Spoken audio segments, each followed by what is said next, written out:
All right, so here is our first like major dilemma as far as putting our joints in. So if you recall, if you in my other classes, when I have people first start rigging, I actually have them do what we call T pose, which means the arms are straight out across, right? So it looks like like they're making a T shape.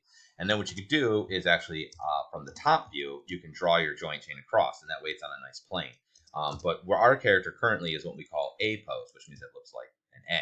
So what I need to do is I need to draw a joint chain that's going to go down it, but I don't want it to be all crooked, right? Just like I don't want the leg to be crooked. I don't want to make it look like they got rickets or something. So I need this to be straight.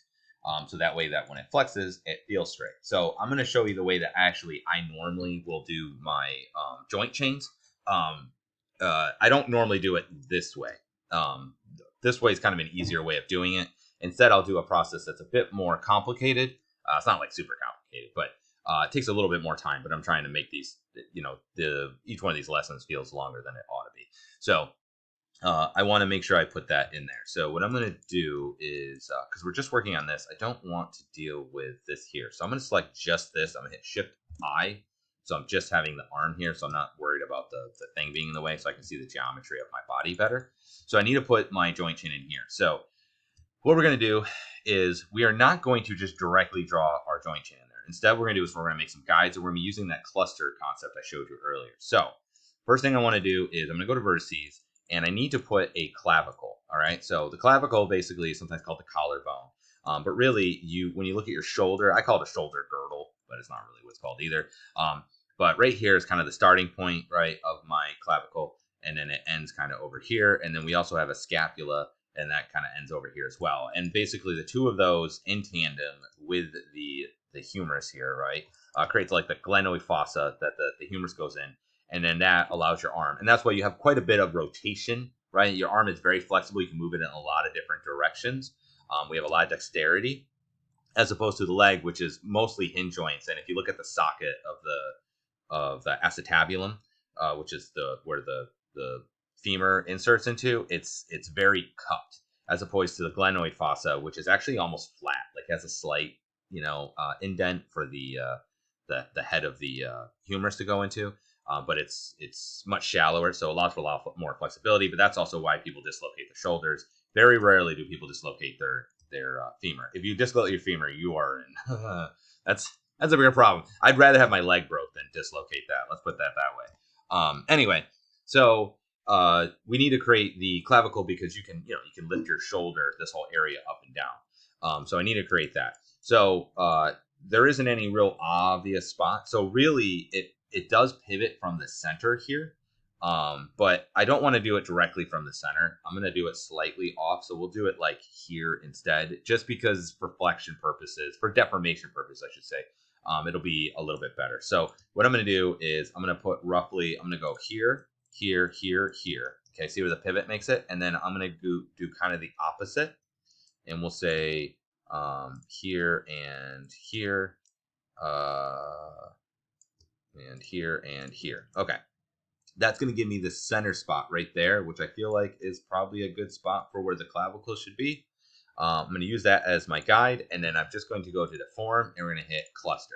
That's going to give me this little center point that then I can snap my joint to. We're actually not going to snap the joint initially. You'll see why. But that will give me a pivot, like a point in space. Next, I want to do my shoulder here, which again should be kind of roughly in this area. It's actually much, we'll say right here. So I'm going to just grab this single point there. That looks about right. And then we'll go over here. And you might need to grab a couple of points depending on, right? So I'll say, okay, maybe here and here. That'll give me a better kind of more, I want it more like in here. So we'll say that will give me that as my pivot point. That looks okay. And I'm just going to hit G, since the last thing I did was create a cluster. That'll repeat that action. All right, so I've got that. Next I want to do is put one right where my elbow is. So I could do the double elbow like I showed you before, but this time what I'm going to do is just make a single joint for the arm, because I don't think this mass is fine. I don't think it'll be that big of a deal to have a single joint chain. So I'm going to go to edges, double click that edge loop, and I'll hit G. That'll create a cluster. And just to get the idea, right? So now it's just that cluster is just attached to this. Then we're going to go to the wrist. So I'll double click on this wrist, and then I'll hit G. So now I have my wrist joint as well. Good. Now, the fingers I would actually do in the same way as well, but I'm going to show you a different way just because I want to show you a variety of different techniques in order to lay these joints out. So we're just going to worry about the arm right now at this point. Okay, so that looks fine. So now I've got these pivots, but I don't necessarily want to snap my joints to those. Instead, what I'm going to do is this. We're going to go to, I'm going to turn off the geometry right now, so I could just see these clusters. Okay, hopefully you can see them all. Okay, so you can see them. And then what we're going to do is we're going to go to Create, Curve Tools, CV Curve Tool, hit the Option box, and I want you to make it linear. Okay, make sure it's linear. Then what we're going to do is I'm just going to hold V for point snap. I'm going to go boom, boom, boom, boom, and hit Enter. Now I can't see it because I don't have on, I didn't do this earlier, isolate selected, auto load. See, auto load new objects. That's a new object. That should show up. But if you look over here, you can see it says curve 1. So it's kind of annoying that that's not there. So I'm going to have nothing selected and hit Shift I. And then I can now see that curve. Okay. So I can see kind of where I would want those joints to be. I'm going to go ahead and just get rid of these clusters. So I'll select the clusters. I'll just select all of this like so. And this. And I'm just going to, oh, good. And just unselect that and just delete the clusters. We don't need those anymore. They were just there to give us our pivots here. Now, it'd be, depending on how it looks, I can kind of see the points, but just to make things easier, what I'm going to do is select this. I'm going to go to the attribute editor, which is this button here. You can hit Control A. It might be Command A on a Mac. I don't remember. You're going to go to curve shape. You'll see component display, and I want you to click on display CVs. And now I can actually see the points, and I can make some decisions about it. You can even select this again and do object display, drawing overrides, enable overrides, if this makes you feel good. I don't know if it does or not. And I could do like, let's make this yellow. And now that line will be yellow. We're going to get rid of this eventually anyway, but if you wanted to color them, you could color them as well. So the reason why, can I undo that?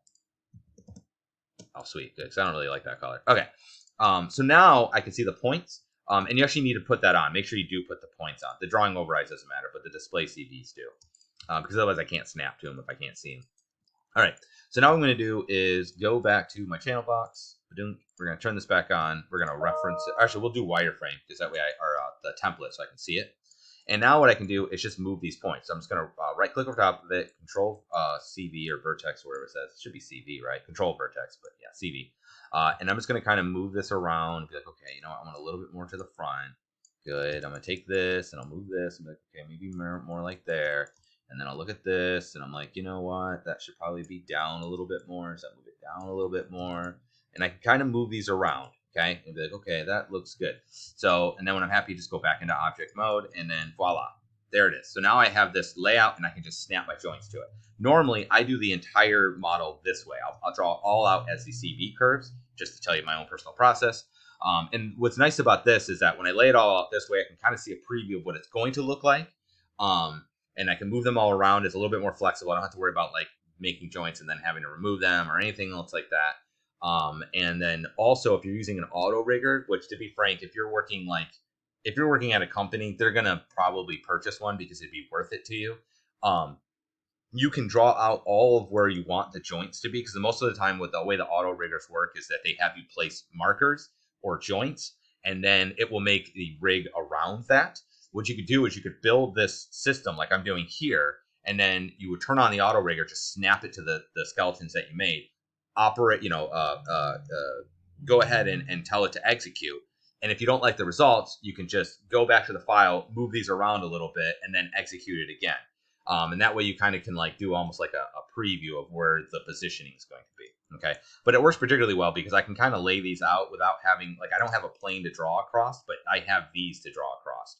So this makes things a little bit better. In fact, actually, this one does need to go back a little bit. Like that. Okay. So now I have that. Now what I'm going to do is I'm just going to draw my joint chain over. So I'm going to go to the joint tool. I'm just going to hold X, and I'm going to, V. I'm going to click, click, click, and click. Oops. And click. Darn it. Maybe turn this off. And V, click. Okay. Now what's nice too is that if for some reason this was something that you wanted to do, you can actually hold C to do curve snap, and you can actually snap to the curves. I'm going to hold V though and snap to there. And now I have my joint chain that's over top of that curve. You have to make sure that you put the CVs on, the display of them. Otherwise, you can't snap to it because you won't see the CVs to snap to, which is kind of weird because they're still there. Anyway, So I have those there. That looks fine. I'm just going to go ahead. Normally I keep this. Like I'll have the whole skeleton and I'll just make a new layer and I attach it there for myself. But we'll just go ahead and delete it for now because I just wanted to show you this process. Okay, so now we have those there. I'm just going to select the first joint, modify. Notice I'm creating a new joint, so they always get that one that I want. And we'll go to modify, search and replace names.